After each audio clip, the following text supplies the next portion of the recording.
I want to welcome everybody this morning.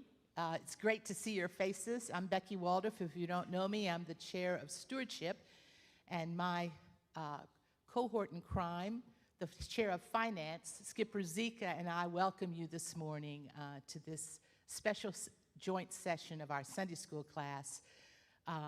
We're going to hear our speaker introduced in a moment, but I wanted to thank you all for your generosity this year. You know, this year our theme has been that of the generous life. And at St. Mark's, truly, people are generous. We proved it again yesterday with our food drive that gave out 220 boxes of food yesterday. It's just an indication of the amazing and grace-filled generosity that is in this church. So we welcome you, and without further ado, Heron will lead us in our first hymn. Please stand as you're able and join me singing, "Come Thou Fount of Every Blessing." The words are on the screen.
Be seated.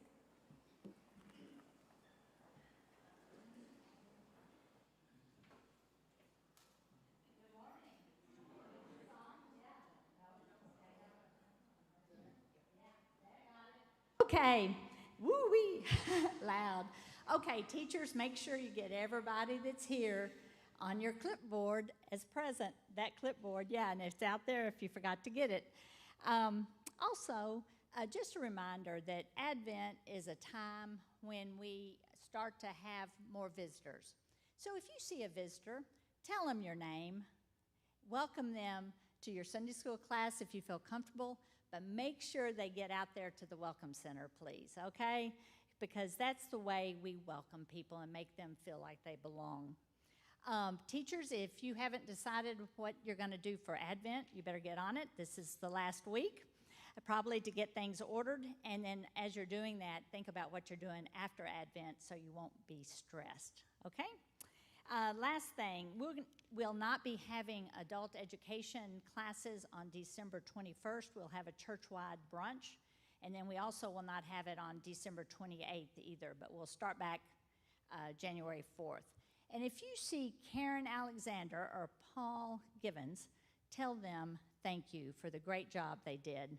Becky mentioned that, but they organized it all, got all the people to come and give it out, and you would not believe how thankful people were. So,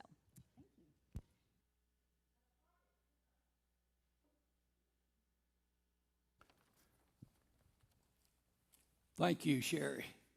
Dr. Galloway. Bless you. Bless you. I'm honored this morning to introduce our wonderful guest and a good friend.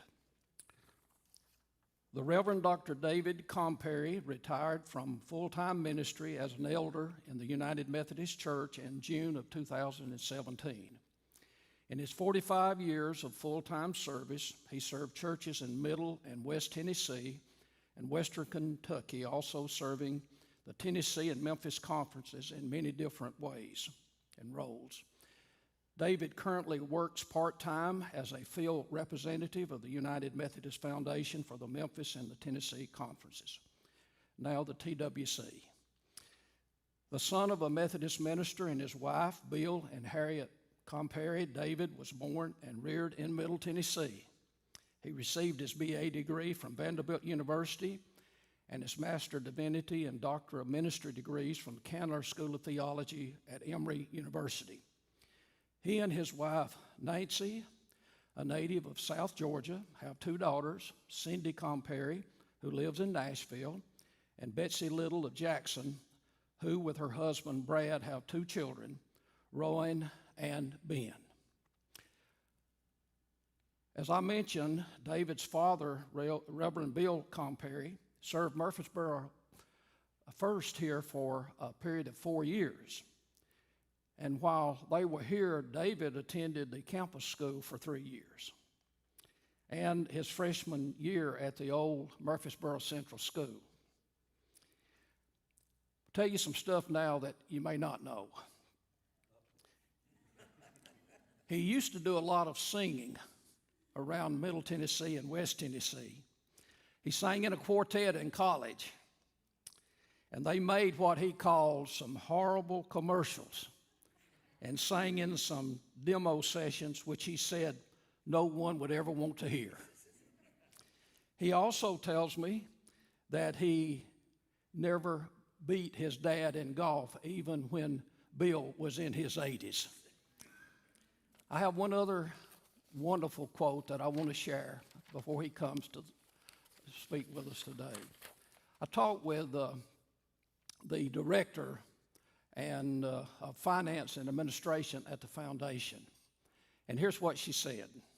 David Comperry is one of the best. He has a good heart all the time. David is just wonderful. So join me and welcome David Comperry.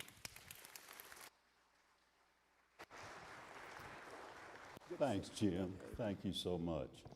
I sure am glad you were introducing me instead of Tommy. No telling what he would have said. Oh, hi, Tommy. I didn't see you back there. Sorry. Oh, it's so good to be with you. It's my first time to be in this sanctuary. I actually led the singing at a revival in the old sanctuary on East Main back, I don't know, less than 100 years ago anyway. Bishop Roy Short preached that revival. And it is good to be here with you. I am so delighted. There's a story of a famous evangelist who was going to come and speak to a church. The church was packed, but at the last minute, the evangelist got sick, and so a retired minister in the congregation, like Lloyd Mabry, was asked to step up. He was a little embarrassed because he knew everybody was disappointed, and he did what preachers shouldn't do, which is to apologize before he started. And he said, I know you all are so disappointed that Brother so-and-so wasn't able to be here today. And he had noticed that there was in the stained glass window over on the side, a pane of glass had been broken out and a piece of cardboard had been stuffed in it. He pointed up there and said, you know, I know you all were expecting something great. I feel a little bit like that piece of cardboard, just a poor substitute for the real thing. Well, after the service was over, one of the saints of the church came up, little dear lady, and shook his hand and said, "Preacher, I don't think of you as a piece of cardboard. I think you're a real pain." If you feel that way today, please talk to Skip and fuss at him if you would. I am delighted to be here. When I retired, and I'm going to do a little commercial first. When I retired, I actually asked for a job, a part-time job with our United Methodist Foundation. I'd served on the board for several years.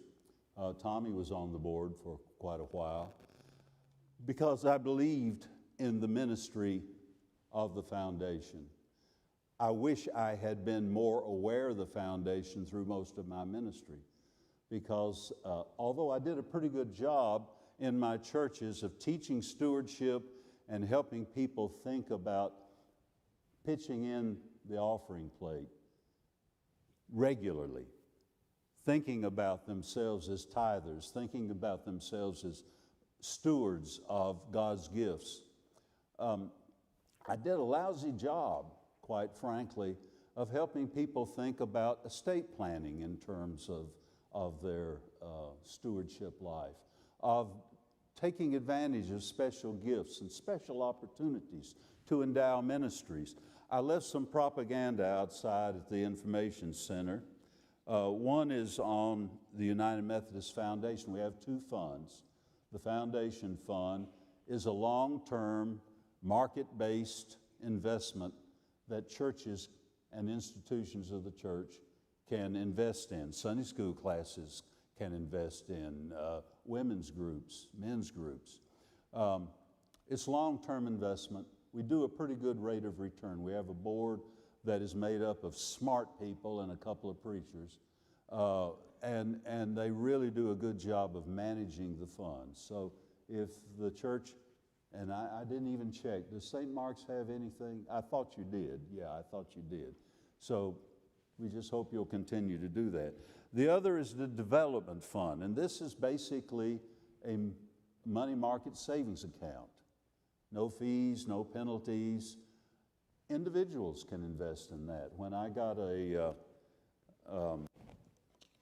required distribution from my pension fund, I didn't tell my wife, no, she knew about it. But I didn't need it at that time, and I opened an account there. You can open an account for as little as $2,500.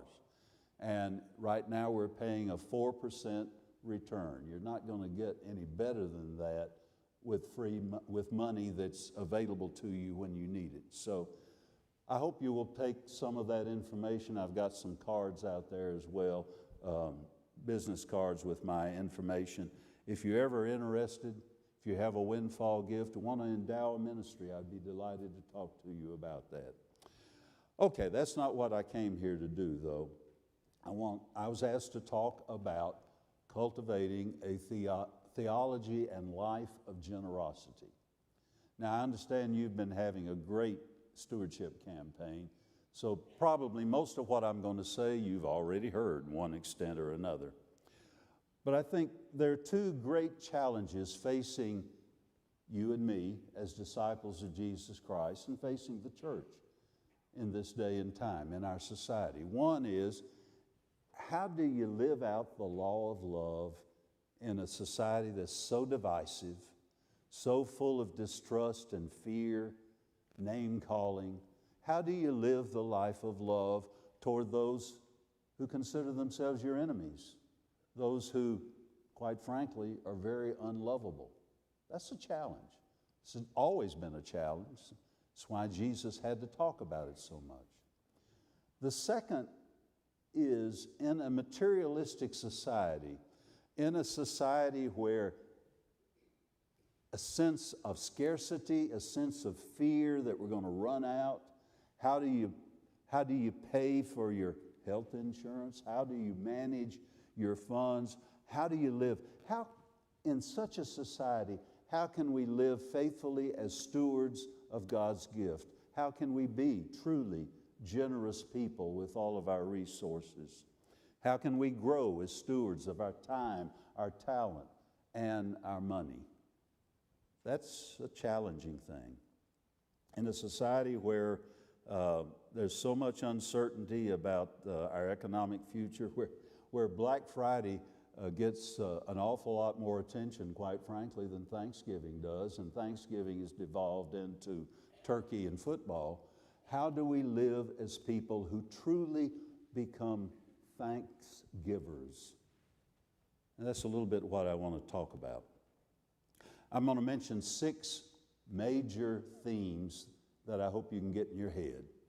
I have outside, there were also some sheets on this lovely colored paper that have a list of scriptures that I hope you'll take it, and I hope you will use it in terms of your devotional life to look up some of those scriptures to see. And there's a lot there, and there could have been 3 pages of it, because there's a heck of a lot more about money in the Bible than there is about human sexuality or about even prayer. So take that, use that in your devotional time. But let me get on with things. All right, 6 things I want you to remember. First thing, God Himself is the example of generosity. He invented giving. He gave us life. He gave us a creation in which to live. He fashioned humans, and He fashioned them, you and me, according to Genesis 1 and 2, in His own image, like Him, to be like Him. He wanted a relationship with us. He wanted to give us life that we might give Him ourselves, our love, our compassion, our service. The beginning of the biblical story is God giving His creatures an abundant world. We've got to get that under our belt. It's not a world of scarcity, it's a world of abundance. There's a poem that a fellow named Ralph Sager wrote. I got it, I think, out of my father's stuff. It's called The Extravagance of God. More sky than one can see, more seas than one can sail, more sun than one can bear to watch, more stars than one can scale, more breath than one can breathe, more yield than one can sow, more grace than one can comprehend, more love than one can know. That's what God has given us. So the starting point of thinking about our generosity is to consider just how generous God is, how giving God is. The whole story of the Bible is God's generosity to His people, even when His people were unfaithful, even when His people were not what He asked them to be, called them to be, created them to be. The world is full of bounty. Leslie Weatherhead, the great English preacher, said that if there were only one sunset every 100 years, people would travel and pay money to see it. But we get to see it every day, every evening, and every morning we see a sunrise. It's easy to take the bounty and the beauty of God's creation for granted. We get so busy. God made covenants with His people, starting with Abraham, and the children of Israel constantly failed to live up to their side of the bargain. And yet God kept giving. You and I are recipients of God's goodness and God's giving. That's why James 1:17-18 says, every generous act of giving with every perfect gift comes down from the Father of lights, with whom there is no variation or change. In fulfillment of His own purpose, He gave us birth by His word of truth, so that we would become a kind of first fruits of His creatures. That's who we're supposed to be. The great gift we must not forget is the gift that we all know out of John 3:16 and 17. You can say it as well as I can, probably. God gave his only Son that whoever believes in him should not perish but have everlasting life. For God sent his Son into the world not to condemn the world, but that the world through him might be saved. So whatever else you think about when you start thinking about your own life as a giver, as a person of generosity, remember, it all started with God. Second thing to remember is the biblical injunction of Psalm 24:1. The earth is the Lord's and the fullness thereof, the world and all of those who live in it. We belong to God. That's the second main point I want to make. I'm not telling you anything you don't already know. I'm just trying to remind you and myself of the essentials that we are called to live, particularly as followers of Jesus Christ. We belong to God. Everything we think we own is really just on loan to us. We are not self-made people. You didn't make yourself. You didn't shape your own DNA. We only give what was first given to us. And problems arise when we forget this reality. There's an old joke, probably some of you have heard, about a man who had three real close friends, a lawyer, a preacher, and a doctor. And he called them to his deathbed. He said, look, I'm going to try to prove that you can take it with you, at least some of it. And he handed them all bundles of cash, $100,000 each. He said, now, when you come to the funeral, before they close the casket, throw the money in. I'm going to see if I can take it with me. The funeral came. All three of them pitched an envelope in the casket. Then they gathered to celebrate their friend after the funeral. And the preacher, having a little bit of a conscience, said, boys, I just got to confess. The air conditioning at the church is broken down. We're broke. I took the money and I bought a new air conditioning unit for the entire church. I'm so ashamed. And the doctor said, well, I guess if you confess, I've got to confess too. We had an x-ray machine. We just needed to replace it at the clinic. And things are tough. You know how the reimbursement is, and the Congress up there, they just don't get the money to us. I'm afraid I took the money and I bought a new x-ray machine. The lawyer said, fellas, I'm so ashamed of you two. You made a promise. You made a promise and you didn't fulfill your promise to our dear friend. And they looked at him and said, you mean you put the money in? He said, yes, I put a check for the whole amount in the casket. Okay, I'm sorry. You can't cash checks in eternity. You have to live each day as one who is a steward, as one who cares, as one who recognizes what our resources are all about. Which brings me to the third point. We are stewards of all we have, stewards of the earth, stewards of our own lives, our own time, our own energy, our resources, our finances. We are called to be stewards. You know what a steward is. A steward is a person who was responsible for managing the household of the master, biblically speaking.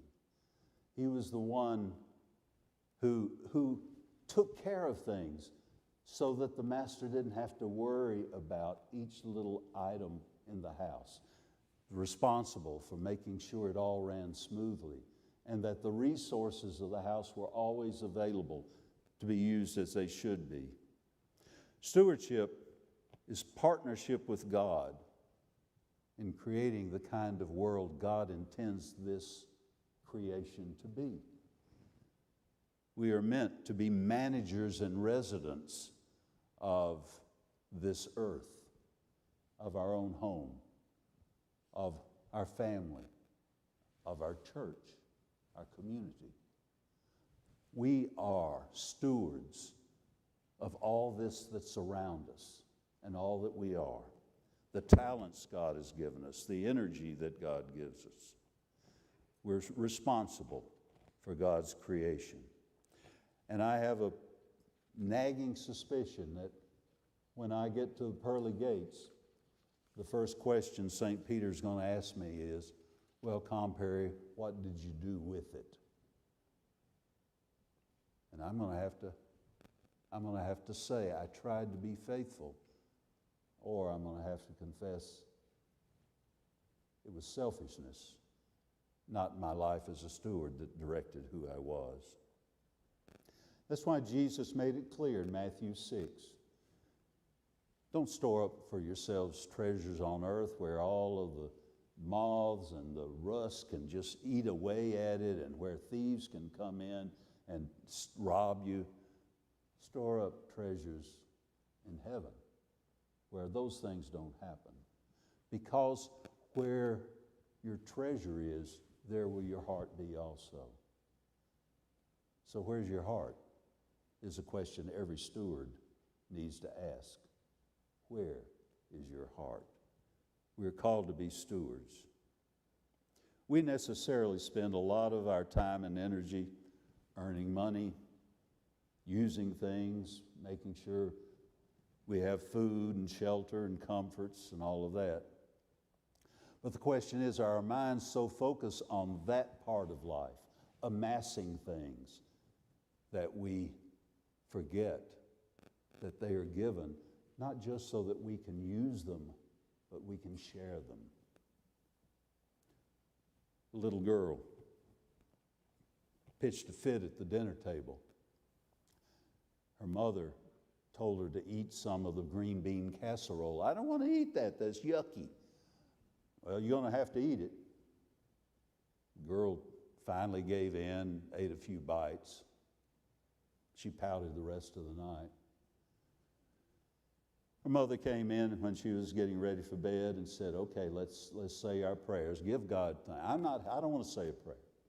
Well, you got to thank God for something. Okay. God, I thank you that the green bean casserole didn't make me throw up. Yeah, this is downhill, isn't it? I'm sorry. I shouldn't. Do we take what is given to us and enjoy it in the right way? Or do we fuss because we don't have enough? Or we would prefer to have something else? What gifts has God given you? What kind of talent do you have? Some people have the talent to make beautiful art. I failed at making finger painting. I can't even do that. I don't have that. So do I sit around and complain? No. I take what God has given me and try to use it in the proper fashion. So, how do we store up treasure in heaven? What are the eternal values? Well, the fourth point I want to make. Jesus insisted that nothing really works right in this world apart from loving God and loving neighbor. That's where the starting point is. Matthew 22, Jesus made it clear. That's what it's all about. All these other laws, all these other things, they come under that umbrella of loving God and loving neighbor. Well, of course, we use that word love in lots of ways. I asked my children what do I love, and they'd probably mention ice cream, because I do. I love sports. The Greeks had several words for love. Eros, the physical, self-centered, possessive kind of love. Do you know that the word mania It was actually a Greek word for the kind of love that is obsessive, sick kind of love. In the New Testament, there are two primary words: philia, Philadelphia, the city of brotherly love. It's the familial love. It's the caring kind of love, the nurturing kind of love. And then agape, which is that totally unselfish, caring, non-judgmental love that just is unconditional, usually seen as a reflection of divine love. Now, when you love in that way, when you truly love someone for who they are, what do you do to express your love? When a young man decides he is going to go to the knee and ask a young lady to marry him, what does he give her? A piece of bubble gum? No. He goes out and tries to find a beautiful ring to symbolize that his love is more than just being nice, more than just caring a little, but it is a love that is sacrificial, that goes beyond, that is more than just minor stuff. A man came to his doctor and said, "I'm going to marry Cynthia." He said, "Oh, that's wonderful." He said, "But before I marry Cynthia, I need to get something off my chest." He said, "What is that?" "It's the heart that is on my chest, tattooed on my chest, that says, 'Janice, my love forever.'" Is our love temporary? Is our love for God just sort of passing? Or is it central to who we are? If it is, then you're a generous person, because love gives. There was a man in church that I served in West Tennessee. This wouldn't have happened in Middle Tennessee. And church was delivering Christmas baskets, and he took a Christmas basket to a very needy family. And he came back and he said, "I'm not going to do that anymore." I said, "Why not?" He said, "Well, they just didn't act grateful enough." And I thought, why did you take it in the first place? Because you wanted to feel good about yourself? Or because you were really caring about somebody hurting and needing? He hadn't gotten it yet, and he hadn't developed the heart of generosity yet. Let's not forget that Jesus wanted us to give from the heart as an expression of real love. Jesus criticized in Matthew 6 those who made gifts for show. He said, "Why are you doing it?" basically.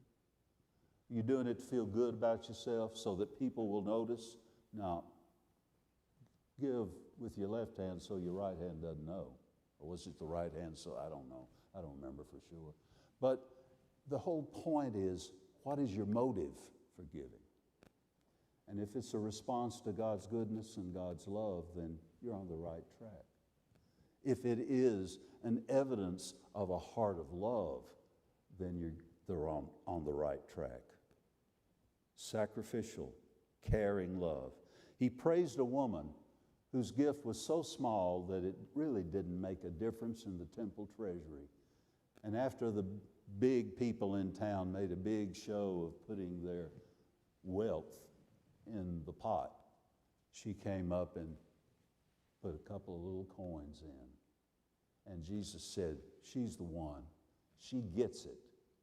She's doing it because she's grateful. She's giving everything she can because she loves God and wants to show." 1 Corinthians 13 talks about that agape. It's interesting that the King James Version translated agape there as charity, caritas. But charity has become sort of it's a sterile word, isn't it? It's what you do at the end of the year to get a tax break. But if it's love, then it doesn't matter whether you get a tax break or not. You're giving because you care.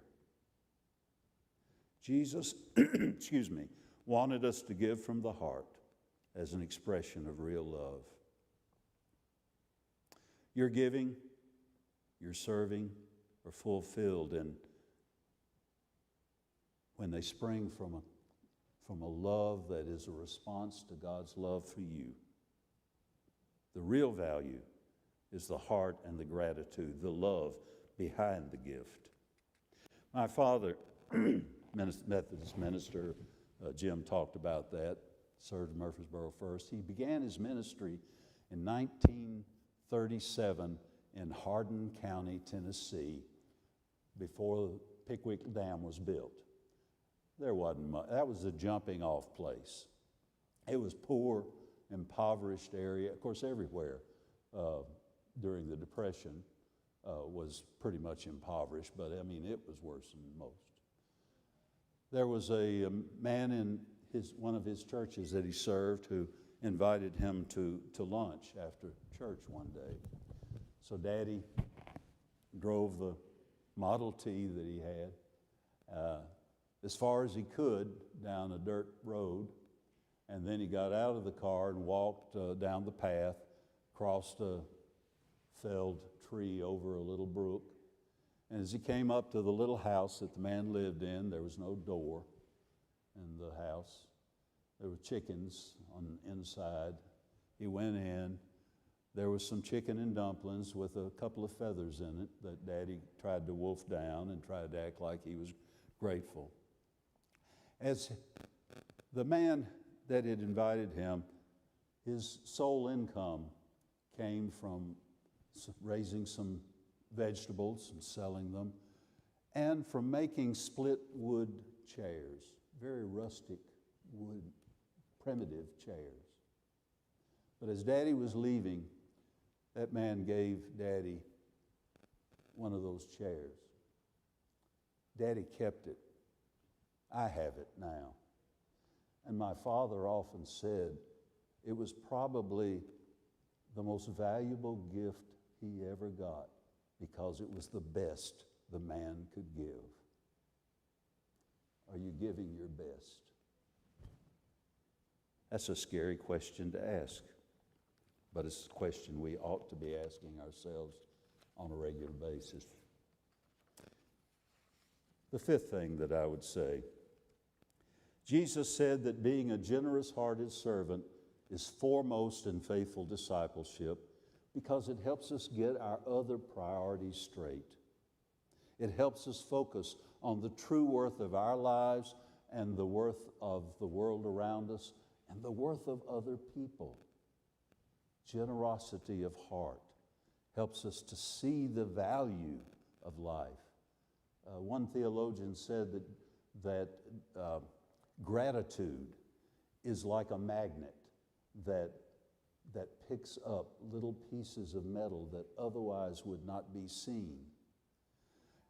When you live as a steward, when you recognize God's gifts, when you begin to see how gracious God has been, then all of a sudden the world changes.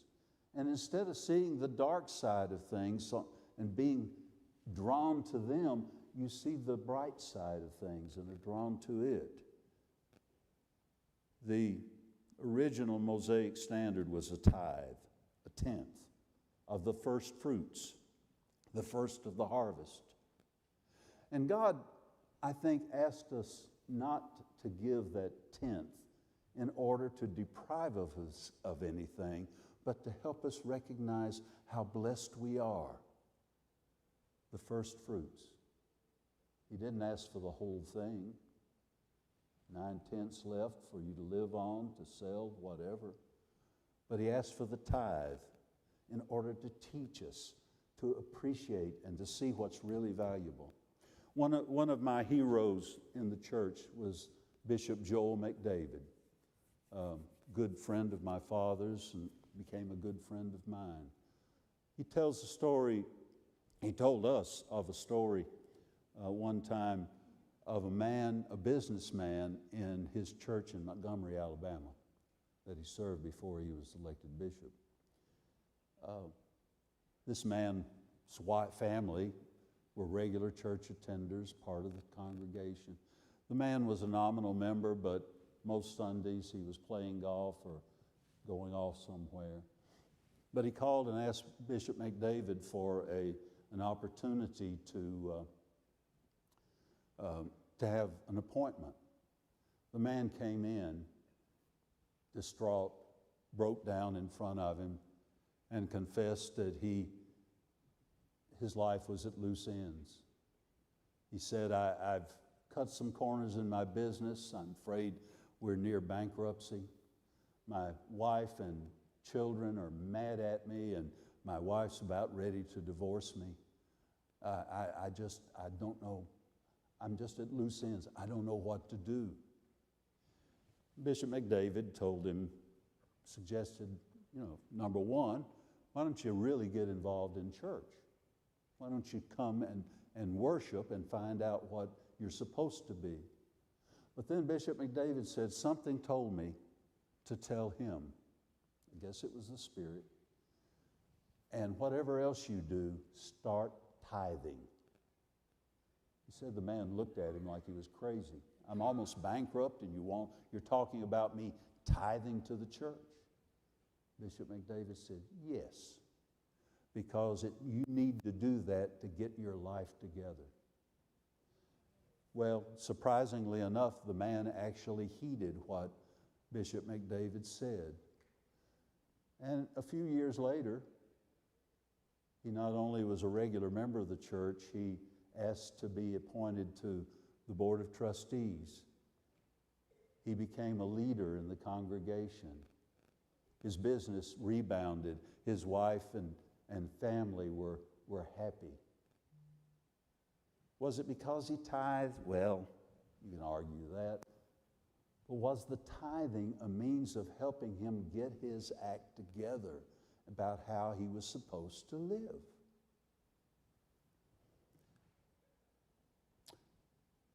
I'm grateful to my parents for teaching me. When I was a little boy, my father was pastor of Connell Memorial United Methodist Church, and it was Methodist Church then, in Goodlettsville. And my first memories of church other than a base chapel when he was a chaplain.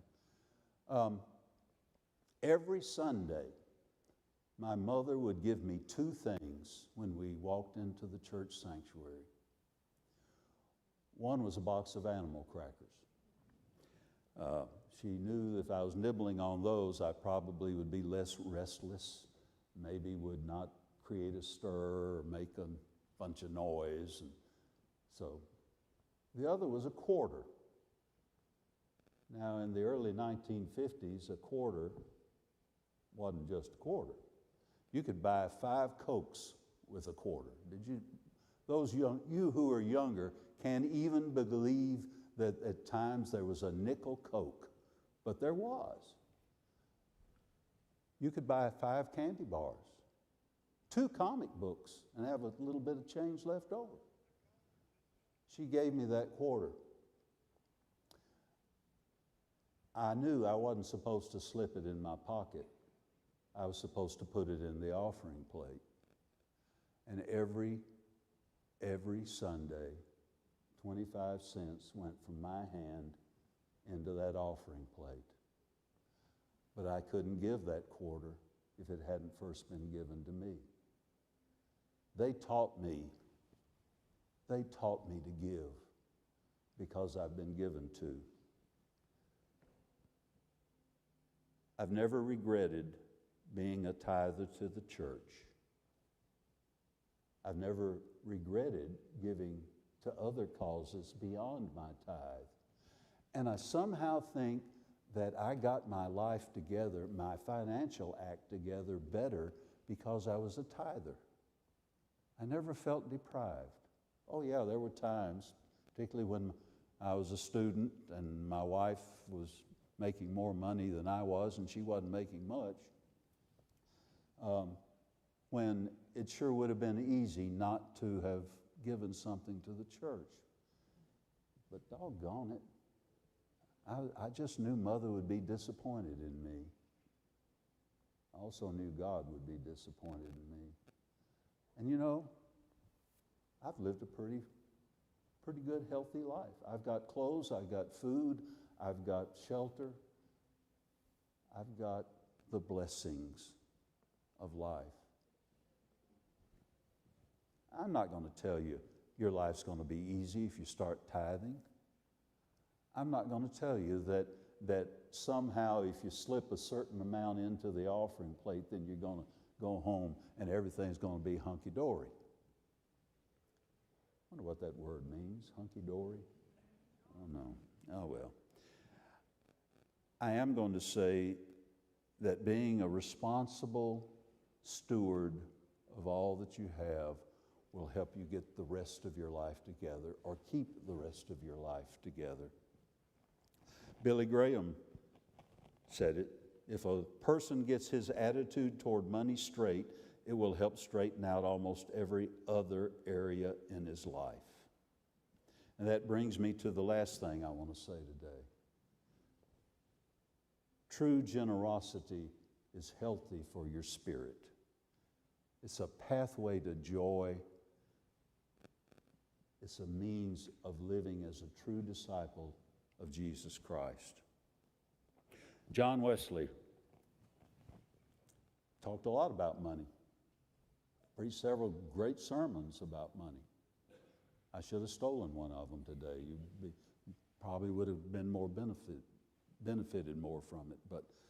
But he said the rule is basically earn all you can, save all you can, give all you can.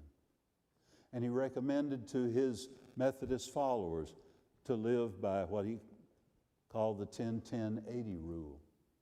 Give a tenth to the work of God, save 10%, and live on 80%, and your life will be pretty good. And you know, that's not a bad financial strategy. And it's hard, I'll grant you.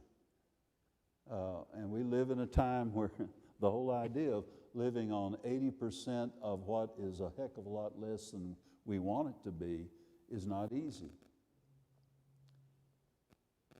All I know is I never missed a meal because I tithed.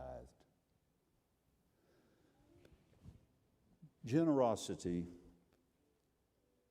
is the other half of gratitude. Generosity feeds gratitude. Gratitude feeds generosity. This coming week, we're called to Thanksgiving.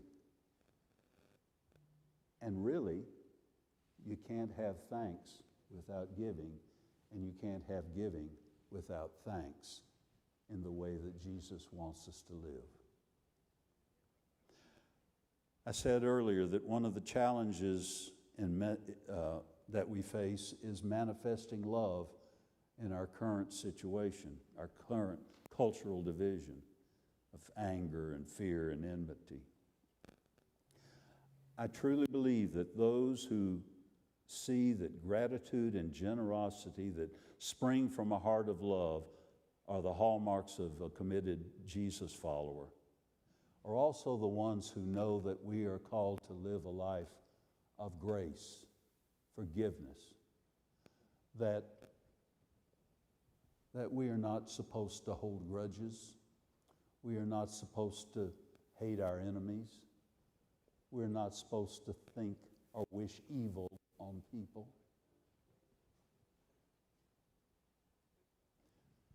I do think the life of discipleship is a life of love, gratitude, and generosity that somehow comes together because we know that's what God has called us to do, the kind of people God has called us to be.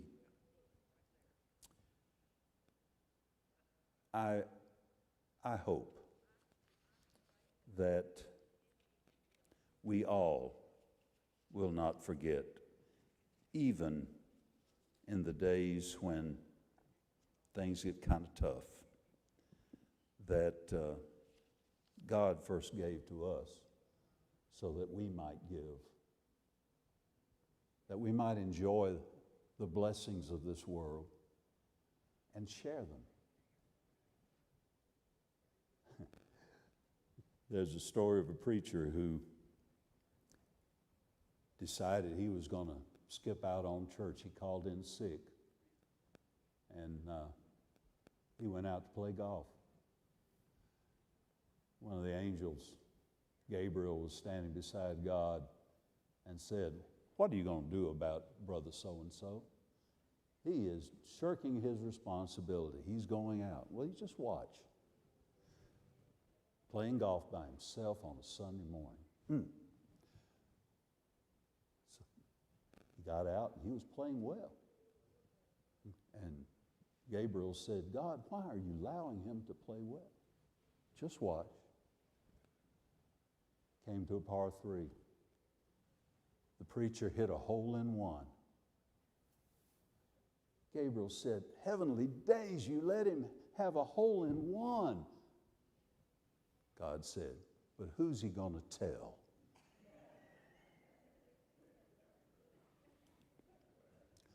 You can't enjoy this world in private.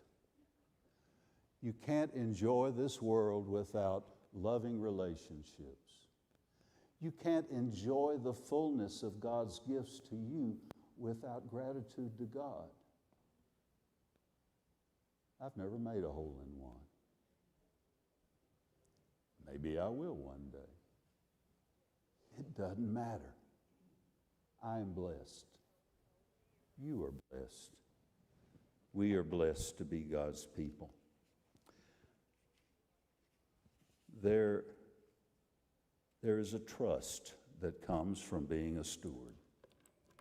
I hope that you will learn to live a life of faith that trusts that if you're just faithful to God's call to generosity of heart, to living the law of love, to giving of what you have, you'll discover, yeah, you have been blessed. You have been blessed. And in your giving, you're blessed to be a blessing. In the name of the Father, and of the Son, and the Holy Spirit. Amen.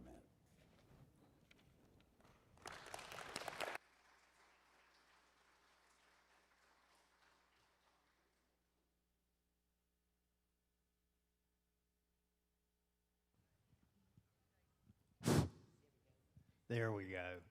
Well, thank you all so much for coming today. And David, could you come back up here just a moment? All right. We've got a little something we'd like to give you. Oh. It's a St. Mark's golf shirt. Okay. But I tell you what, I will wait until after the morning worship to use this. Okay. And I don't know quite how this works in the Methodist church, but we're going to consider you an honorary member of St. Mark's and want you to come back whenever you can. And All the next right. time you're back, you'll learn the secret handshake. Okay, all right, All yeah. right. But thank you so much for Thank your you. insights. Blessings to you. Wonderful. Thank you. God bless you all. It truly is about the joy of generosity. And I was thinking, you know, as we're out passing out boxes and looking at people's faces when they're getting a box, when they're getting something they need, but it was generosity that did it. I experienced a great deal of joy. When you look at Journey Home and the faces of the people that are being fed, it's joy. When you look at Reeves Rogers, when you look at Redbird Mission and the Christmas gifts that these kids wouldn't have had, and it's all about joy. It truly is all about joy and the joy of giving. And it's a joy that you can't buy. It's not about putting your name up on a building. It's about, the true joy comes in the anonymity of the gift. A couple of questions I want to leave you with, and one challenge. One is, as David had mentioned, how do you take what God has given us and use it in His glory. Think about it. How do you take that and use it to His glory? The second question that really struck me is when we're standing at the pearly gates and we get asked, what did we do with it? That we've got an answer, and that we've got an answer that we're comfortable with. And the challenge, I think, as David had mentioned, is how can we, us, you, go out every day and live as thanksgivers? Live as thanksgivers. Okay? Could we rise for a benediction, please?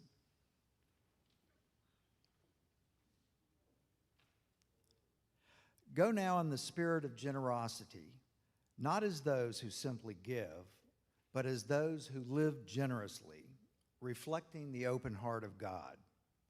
May Christ's love guide your thoughts, God's grace shape your words, and the Spirit's power move through your deeds.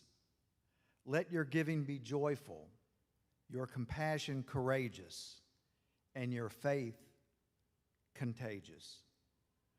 Go in peace to love, serve, and live generously. Amen.